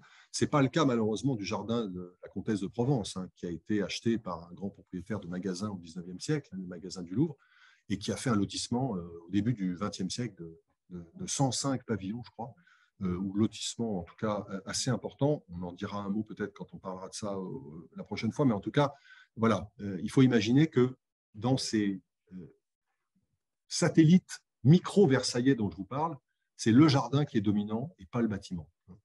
Ça, c'est très intéressant. Et on revient au pavillon, mais pas comme l'avait voulu Louis XIV, aligné comme des petits soldats dans les grandes avenues structurantes, hein, mais le pavillon perdu dans son jardin, avec une poésie tout à fait propre à cette période d'hypersensibilité à la nature, mais d'une autre manière que la nôtre, qui est une manière, nous, un peu récriminante. Là, il y a une espèce de joie de vivre dans cette nature qui est tout à fait fascinante, avec des théories. Alors là, il y a un mouton sur la photo, je n'ai pas fait exprès, mais il est clair qu'il y a derrière ça des théories, des physiocrates, qui ne sont pas des théories d'opérette. Hein. On s'est beaucoup moqué de Marie-Antoinette avec ses 3 vaches et ses moutons, mais enfin, c'était une vraie ferme expérimentale, évidemment, hein, à Versailles comme à Rambouillet. Et à Rambouillet, le Mérinos, il y a une exposition en ce moment qui s'appelle « Le Mérinos à la conquête du monde ». Je trouve ce titre merveilleux. J'aurais préféré laisser pisser le Mérinos. Mais enfin, c'est vrai que c'est un titre un peu vulgaire, mais le Mérinos, c'est grâce à Louis XVI qu'il est venu. C'est Charles IV qui nous l'a envoyé. Donc, tout ça, ça participe aussi de ce moment-là de l'histoire de l'économie agricole française et de la pensée sur la nature. Voilà, ça, c'est le bâtiment de l'Orangerie, aussi très, très néoclassique. UV appartient à une famille d'architectes importants qui continuera à travailler sous la Restauration. Bon, voilà, donc que de monuments, au fond, aujourd'hui, hein, par rapport à la dernière fois où on était dans des petites choses de couture de la ville de Louis XIV. Là, aujourd'hui, on a vu se défiler devant nous une série de monuments, vraiment tous plus intéressants les uns que les autres, qui montrent que Versailles redevient un vrai laboratoire d'architecture dans la deuxième moitié du XVIIIe siècle. Et on ne va pas s'arrêter là, puisque maintenant, on va regarder un peu une question qui nous avait occupé au premier cours, la fabrique de la ville, comment ça marche, comment on fait la ville. Alors, je voudrais là, évidemment, saluer un personnage central de l'histoire qui a un peu disparu des écrans radars parce que c'était un très proche ami de Louis XVI. Il est parti en émigration en 1789 et il n'est jamais revenu. On lui a proposé 100 fois de revenir. Il est mort en exil en Allemagne en 1809. Il a dit « Je ne reviendrai pas dans un pays qui a fait ce qu'il a fait à mon maître ». Donc une vraie fidélité. Ce n'est pas toujours le cas, la fidélité, hein, en politique, paraît-il. Ça ne permettrait pas de juger, évidemment. Et donc, d'Angivillers a été très proche de Louis XVI, c'est un de ses amis, du premier cercle. Hein. Et après une carrière militaire, il est fait par le jeune roi en 1774, directeur général des bâtiments du roi. Il succède donc à l'abbé Terray, mais surtout à Marigny, le frère de la Pompadour, qui avait occupé ce poste avec faste. Mais d'Angivillers est plus important que Marigny. J'ose le dire. Hein. Les collègues ne sont pas d'accord avec cette analyse. Pourquoi? Parce que c'est un homme dont l'action à la tête des bâtiments, que ce soit pour l'architecture, la peinture, la sculpture, les grandes manufactures royales, mais aussi, et c'est pour ça qu'il tient ce plan sur le grand portrait de Duplessis qui est au musée, le Louvre, la création du musée du Louvre, parce que personne ne croit plus, j'espère, à la farce que la Révolution française a créé le musée du Louvre. C'est Louis XVI qui a créé le musée du Louvre. La Révolution française s'est occupée d'ouvrir la porte. C'est pas mal d'ouvrir la porte, mais on n'ouvre pas une porte du jour au lendemain. Il y a 20 ans de travaux avant. Et ça, c'est Louis XVI. Et ça, c'est d'Angivillers. Donc, d'Angivillers, c'est une figure centrale. Mais il est aussi grand voyer de Versailles, comme l'étaient ses prédécesseurs. C'est lui qui a la garde de la ville et de la fabrique de l'architecture. Alors là, je vais vous lire un passage très intéressant de ce qui se passe à ce moment-là. Parce que je vous l'avais dit peut-être par quelques petites citations la dernière fois, évidemment, le succès de la ville de Versailles, il est réel au XVIIIe siècle. Avec le retour de Louis XV, avec la présence de la cour, on bâtit, on habite. C'est une vraie ville. C'est une ville qui s'est hissée assez rapidement parmi les villes les plus importantes, pas seulement bien sûr politiquement, mais démographiquement du royaume. Et donc, ça craque de partout. Alors, il n'y a pas beaucoup de nouveaux quartiers. Il y a quand même le quartier donc, des Prés, le quartier gagné sur Clagny. Et puis, il y a tous ces espaces dans la ville qui se remplissent, tous ces trous qui se bouchent. Mais il y a aussi des petits malins qui font n'importe quoi, évidemment, comme toujours. Et on peut lire, une fois de plus, l'urbanisme comme une espèce de lutte entre les intérêts privés et la demande d'ordre public. Alors, j'essaie de vous lire, parce que je ne vois pas grand-chose. J'espère que vous allez m'entendre. Alors, Trouard, je recite notre ami Trouard qu'on a vu tout à l'heure.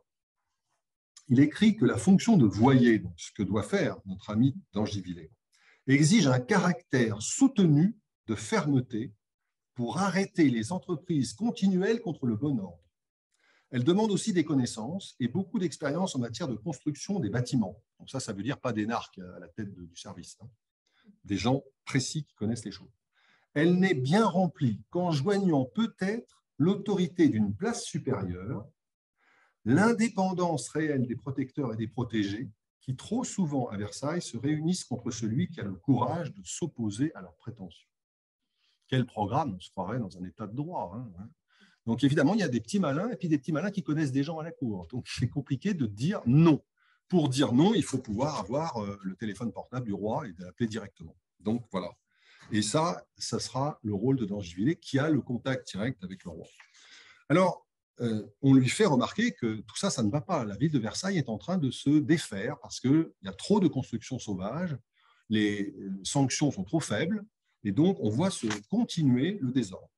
Voilà ce qu'écrit le fameux Heurtier que je citais tout à l'heure, l'architecte protégé du roi. Je crois, monsieur le comte, qu'il sera à propos que vous fissiez, alors là je salue évidemment l'accord magnifique, que vous fissiez, il y a une faute d'orthographe, mais enfin c'est quand même beau, hein, que vous fissiez publier une ordonnance relative à la voirie qui eut pour objet d'assujettir toutes les personnes qui sont dans le cas de bâtir, de ne rien mettre à exécution sans vous avoir soumis d'abord leur projet et sans avoir d'abord votre approbation. Création du permis de construire, voilà, hein, c'est ça. Le permis de construire en France, c'est très tard, hein, c'est la fin 19e, mais en fait, dès l'Ancien Régime, nous savons qu'il y avait un certain nombre d'édifices qui étaient soumis au permis de construire. Alors, ce permis de construire à Versailles, c'est un texte très important, 12 juillet 1779. C'est une date versaillaise, 12 juillet 1779. Et le 12 juillet 1779, il y a une déclaration du roi préparée par notre ami d'Angivillers qui explique qu'il faut ramener les choses en l'état primitif que le roi Louis XIV, de glorieuse mémoire, avait établi. Et à ce moment-là, se provoque une chose fantastique, c'est l'abandon de la contrainte architecturale. En échange de la contrainte générale, on abandonne la contrainte architecturale. Il faudra se soumettre aux ordres, mais en revanche, article 1, laissons aux 10 propriétaires de la ville de Versailles la liberté de choix dans la construction et décoration des façades de leur édifice, pourvu que la solidité n'en puisse être compromise. Voilà, c'est fini. Vous avez envie d'une façade polychrome, vous n'en avez pas envie. Vous avez envie de marbre, vous avez envie de pierre, ça vous regarde. Le gouvernement royal, en la personne de son voyer de Versailles, ne vous contredira pas. En échange de quoi? Il y a quand même un échange. Non seulement vous aurez dû demander l'autorisation, mais la hauteur des maisons du pavé à la corniche est irrévocablement fixée à 8 toises. Donc, vous ne pourrez pas monter au-delà de 16,50 mètres à peu près. Et puis, il y a une troisième clause assez contraignante sur les toitures, hein, qui dit que la toiture doit être avec une forme particulière, mais en revanche, qu'on mettra aussi bien de l'ardoise que la tuile. Alors, vous vous souvenez qu'on avait combattu la tuile, hein, et que sous Louis XV, on avait encore donné des petites amendes contre les gens qui utilisaient la tuile. Voilà donc 1779, la monarchie remet de l'ordre dans l'administration de la construction des rues de Versailles en passant par une demande obligatoire. C'est ce qui a motivé l'article que je citais au premier cours sur le permis de construire à Versailles d'Hubert Bellier. Et dessin. Malheureusement, ce n'est pas très bon, je suis désolé, mais je ne suis pas retourné le photographier aux archives, mais il s'agit donc d'une reproduction dans l'article du Berveillier qui vous montre une façade de maison qui est rue du Maréchal Joffre, je crois, dans mon souvenir. Enfin, actuellement, Maréchal Joffre, évidemment. Et vous voyez ici, c'est marqué d'Angivillet. Donc, c'est le bon de l'administration porté sur le dessin qu'on a soumis à l'administration. Donc, il y a si vous avez les fameux 16 mètres et demi, vous avez donc rez-de-chaussée entresol, ici qui sont réunis par un système d'arcade qui fait soubassement avec des bossages, donc une écriture assez classique, pensez aux places royales, la place Vendôme, etc. 3 étages et le comble, et ce n'est pas un comble brisé, c'est un comble droit à 2 pentes avec des lucarnes de charpenterie. Donc, on a quitté complètement l'esthétique, évidemment, du grand comble d'ardoise brisé. La façade est... Alors, voilà les refends dont je parlais tout à l'heure, très légèrement refendus. Alors, si ce n'est pas de la vraie pierre, mais du plâtre, on refend aussi dans le plâtre frais au moment où ça prend. Et vous avez ce décor à peu de frais, qui est un décor géométrique de stries, qu'on appelle donc refendu, des refends. Voilà. Donc ça, c'est 1700, je ne sais plus combien, c'est 79, c'est tout de suite au moment où est établi le document. Et les propriétaires portent leur élévation avec l'architecte qui leur a fait le dessin. On a le même phénomène à Paris, un peu différent, je dois dire, puisqu'à Paris, ce n'est pas à proprement dit un permis de construire. À Paris, un édit de Louis XV, dans les années 60, a encouragé les propriétaires à déposer au greffe des bâtiments, le greffe des bâtiments des experts de Paris, au palais de justice, parce que c'est une juridiction, et ce sont des experts qui sont sollicités quand vous avez un différend avec votre voisin. Alors, sous l'Ancien Régime, il y a beaucoup de différends avec les voisins. Pourquoi? Parce que dans des constructions traditionnelles en plâtre, en bois, en pierre, quand il y a une chute, par exemple, une cheminée tombe dans le jardin de votre voisin, tue son chien, il y a un procès et donc les experts des greffiers des bâtiments viennent pour dire la cheminée était mal montée, donc elle est tombée parce qu'il y avait un défaut de construction, etc. Donc, ces greffiers, c'est une compagnie qui existe depuis le début du XVIIe. Ce sont des archives assez difficiles à utiliser parce que très mal écrites. Ils écrivaient comme ça à la volée pendant les recours, dans les visites sur place. Mais ce sont des documents qui sont conservés aux archives nationales et qui sont assez passionnants. Et à partir de 1760, grâce à Louis XV, on conseille aux propriétaires, pour ne pas avoir de problème, de soumettre en avance leur projet. Donc, à ce moment-là, la série de ces procès-verbaux devient extrêmement riche en plans, coupes, élévations, pliées dans les documents, dans des boîtes. Et en joignant ces documents, le propriétaire se prémunit contre de futurs recours. Donc, vous avez, d'une certaine manière, grâce à cette procédure, une forme de dépôt de façade qui nous permet, nous, d'avoir une bonne connaissance de l'architecture parisienne de la deuxième moitié du siècle. À Versailles, c'est encore mieux, c'est carrément une autorisation de bâtir. À Paris, les autorisations de bâtir, elles sont plutôt, par exemple, pour poser un échafaudage sur la rue. Quand vous avez une demande d'échafaudage, vous pouvez deviner qu'il y a des travaux. Mais il n'y a pas forcément le document qui va avec et qui montre la façade. Donc, on voit qu'au XVIIIe, il y a des progrès formidables dans l'administration. L'administration est la grande amie des historiens. Plus il y a de la paperasse, plus les historiens sont contents. Alors voilà, ça donne cette architecture de la fin du XVIIIe siècle. Alors ici, la photo, c'est une photo noir et blanc tirée des ouvrages de Jean Lagny, dont je parlais dans l'introduction. J'aime bien cette photo parce qu'elle est prise très en biais, parce que la rue n'est pas très large, il devait y avoir des automobiles. Mais ce qui est intéressant, c'est qu'elle montre la manière dont la façade travaille avec la lumière, puisque le photo noir et blanc fonctionne bien. Tout ce qui est en saillie, qu'on appelle donc la modénature, encore un mot qui vous permettra de briller dans les dîners. La modénature, vous voyez, elle est très, très cadrée. Il y a les bossages, les bandeaux qui sont les lignes horizontales qui séparent les niveaux, ici le rez-de-chaussée et le premier étage, les petits balconnets. Alors, les persiennes que vous avez sur la photographie peuvent être du 19e siècle, mais elles ne sont pas automatiquement du 19e siècle. On a pensé pendant très longtemps que les persiennes étaient forcément 19e, et c'est un drame parce que du coup, on les a laissés détruire sur plein de façades anciennes en pensant que c'était forcément rajouté. Maintenant, nous savons qu'il y en avait au 18e et nous savons maintenant qu'il y en avait au 17e. Donc, il faut faire très attention à ça. Mais enfin, bon, je ne garantirai pas ici, il faudrait que j'aille les voir de près. Et puis, vous avez ici le célèbre immeuble à l'angle de Saint-Cloud et de la rue de Carnot, que vous apercevez, j'ai trouvé cette vieille carte postale, j'ai trouvé sympathique. Le 83 avenue de Saint-Cloud, regardez. Vous voyez la grande inscription de la baie en défoncé au bel étage, c'est typique ça. Et d'ailleurs, vous voyez que l'articulation monumentale l'emporte sur la logique, puisqu'on se demande comment ça marche avec une pièce au milieu qui est plus grande que les pièces latérales où il y a 2 niveaux, là où il n'y a qu'un niveau au milieu. Donc c'est curieux.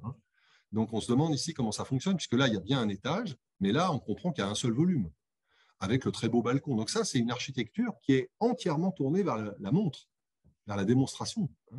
Là, il y a une monumentalisation de l'architecture privée. C'est une maison privée, il n'y a pas de doute, avec un rez-de-chaussée avec des bossages qui forment un beau soubassement, les 3 niveaux, ici en attique, au-dessus de la corniche, le toit à 2 pentes, alors il n'y a pas de lucarne, mais des vasistas, et vous avez bien une façade conforme à 1779, et en même temps, vous avez une écriture monumentale qui nous fait penser à Ledoux, qui nous fait penser à ce que les gens voyaient, parce que toute l'architecture que j'ai montrée, très, très développée, savante, elle infuse ensuite, parce qu'il y a des gens qui la regardent et qui se disent bah, « c'est très beau, j'aimerais bien avoir ça chez moi », ou l'architecte qui fait cette proposition quand il sent que son client a un peu d'appétence pour l'architecture. Voilà, ça c'est une maison rue du Maréchal Foch, pas très loin de la gare, qui vient d'être ravalée. Vous voyez, on retrouve à nouveau, toujours pareil, le rez-de-chaussée commerçant, 3 niveaux, le comble ici en pavillon, parce que c'est une maison entre 2 rues, avec les angles traités simplement en bossage plié pour faciliter la circulation et des petites lucarnes de charpente. Et puis évidemment, les grandes façades que vous connaissez, très spectaculaires, mais très raides, hein, parce que c'est une architecture qui n'est pas dans la démonstration, comme sous Louis XV, vous vous souvenez, ces merveilleux balcons qui s'avancent, très généreux, toutes ces formes qu'on aime, un peu ondulantes, ça c'est fini. Hein. C'est le règne de la ligne droite, un peu glaciale, mais en même temps très, très tenue, très tirée, très graphique, hein, avec ces grands immeubles de la place de la cathédrale, où les maisons qui ont complètement aboli l'écriture de la place Dauphine, future place Hoche, avec ces systèmes pavillonnaires qu'on avait vus à l'origine et qui deviennent ces grands immeubles. Vous voyez ici avec ces soubassements monumentaux à arcades qui intègrent l'entresol et la boutique. Et puis 2 niveaux, plus le comble droit, à 2 pentes, avec les lucarnes de charpente. Et très peu de décors sur les façades, à nouveau, mais simplement les balconnets, les refends, et puis là, quand même, des effets de guirlandes sculptées pour les travées principales. Donc là, il y a une articulation spectaculaire dans cet angle de la place Hoche. Et je termine avec la maison natale de Ferdinand de Lesseps, à la rue des Réservoirs. Voilà, là encore, une maison assez d'Angivillé. Donc, on est dans une écriture monumentale, rez-de-chaussée à entresol, ici non réuni par des arcades, tout petit étage d'entresol, et puis ensuite 3 étages et le comble droit avec les lucarnes de charpenterie. Donc là, avec cette écriture monumentale, Versailles se met au diapason de Paris, des grands travaux de Paris néoclassiques.